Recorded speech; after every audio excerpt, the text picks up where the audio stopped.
Hello, welcome.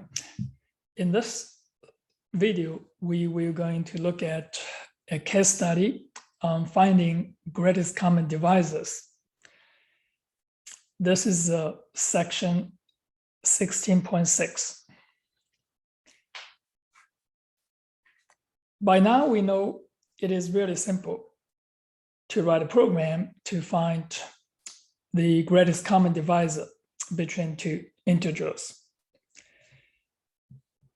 Now let's just look at the code in listing 5.8.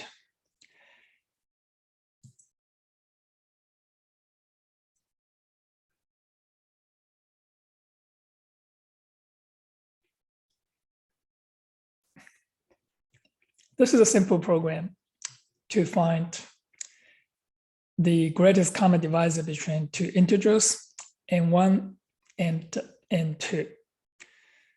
So we're going to look for the greatest common divisor, and starting from this 1, so the GCD is 1 initially, and now we're going to check if C2 can divide both N1 and N2. If so, we're going to assign the new K value to GCD. So we're going to keep doing this. So until K is greater than N1 or K is greater than N2. By then, we know what is the GCD. What is the time complexity for this? And the time complexity for this program is order of n, and for this is the integer and which is smaller. So in the worst case, it's just the order of n. So that's the time complexity.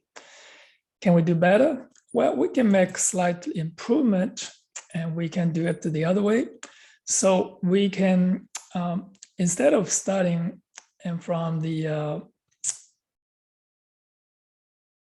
GCD, starting from 1, 2, 3, 4, to check if it can divide both N1 and N2. So we're going to start from the largest one. So we're going to start from this K is from N. So this is, we have this two numbers. Let's say we have this is M, N. We're going to assume that M is greater than or equal to N. So we're going to look at this K. So if K can divide both M and N, if so, and that is the GCD. So now we're going to break the for loop. We find it. So this is slight improvement. You don't have to go all the way down into 1. So you can, as soon as you discovered a greatest common divisor, and then you finished.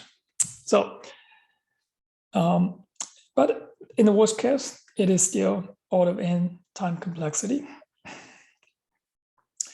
Now, further, you notice that we don't have to start from this n. We can only do this the half of this m. So this is the range. We can go with K is in m divided by 2. So that's the only possible common divisor. So we're going to start from this, m divided by 2. Now, this is just a slight improvement, but the overall complexity is still the same. It's going to be order of n.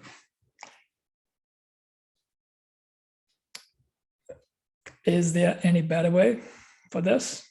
Well, turns out there is a very, very old algorithm, and that's Euclid's algorithm, and was discovered by mathematician Euclid around 300 BC. And so this is very clever algorithm. So what it does is it defines the GCD between these two numbers, m, n. And if m remainder n is 0, so now we know the GCD of these two numbers is n. Otherwise, so we're going to reduce the GCD mn to the GCD of n and m remainder n. Now, it is really simple to prove, and if you just read these 4 lines, and you see how this algorithm works and why, and this reduction is correct from this GCD mn to GCD n m remainder n. So writing this code, we use recursion to write this code here. So if m remainder n is 0, we're going to return n. So otherwise, we're going to return GCD n m remainder n. So what is complexity? Now, it's not difficult to prove it mathematically. So I'm going to leave this for you to read it. And turns out, and that's the complexity, it is order of log n time. And it's very interesting.